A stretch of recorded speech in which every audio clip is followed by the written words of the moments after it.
Brad is primarily on the Twitter streets. I mean, actually, online, of course, on the internet, but. Yeah, I think the most important one that we haven't discussed is vertical communities.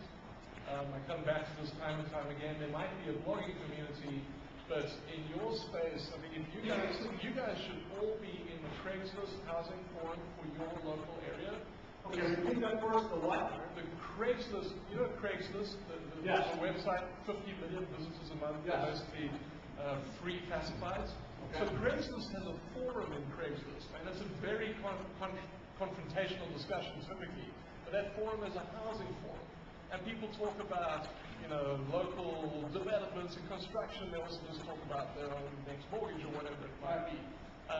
That would be one. For me, it's Active Brain.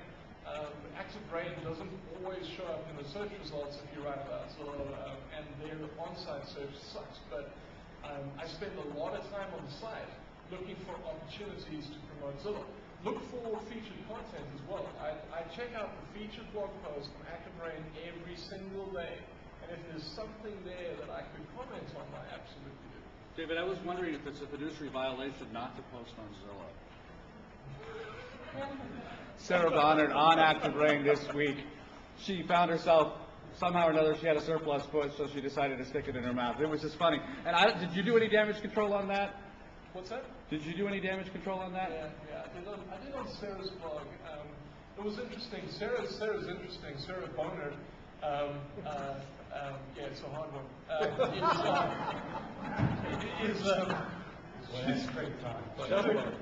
She's a partner. This is going to be on DVD. Out of Chicago, and Sarah has reached out to the Active Brain community in a way that I just cannot. I mean, you might notice I don't have the warm fuzzies. I don't spend a lot of time parking on your post and that kind of stuff.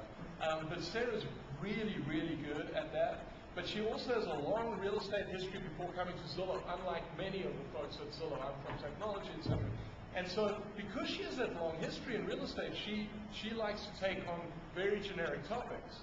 And so, she will write about the top 10 listing sites, and she will write about our competitors all the time, much more than I'd like her to. And so, what Greg's referring to is this last week, she wrote a blog post, which, I mean, you just look at it and it's like, well, that's a time bomb. And it was, is posting your listings online part of your fiduciary duty, which was responsibility, which was the question she was asking. Not once in a blog post did she mention Zillow. But I also think she doesn't realize that her title means that people are never going to be able to see beyond her bias. And she also probably doesn't fully acknowledge her bias. And so, the first 20 comments were productive.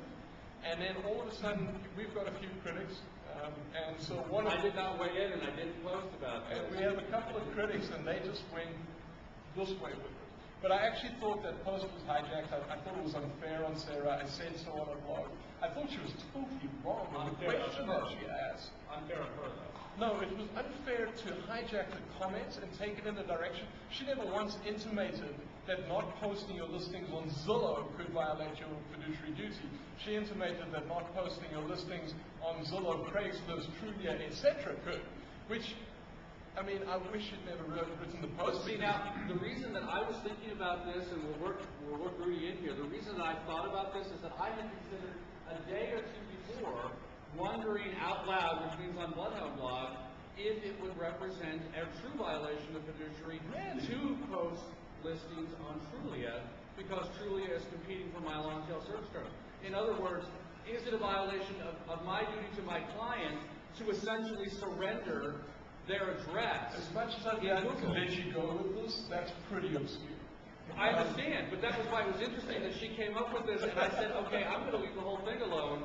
Yeah. Take the word fiduciary, put it into Google, click on the Wikipedia article, and we'll find out that fiduciary has nothing to do with online vertical search marketing. So, what I said was two things. Number one was it's obviously not a violation of the fiduciary duty. So I just wish the conversation hadn't started in the first place. So I did put out there that I felt that Sarah was wrong in even asking the question. And then secondly, I also criticized the people who hijacked the comments on her post.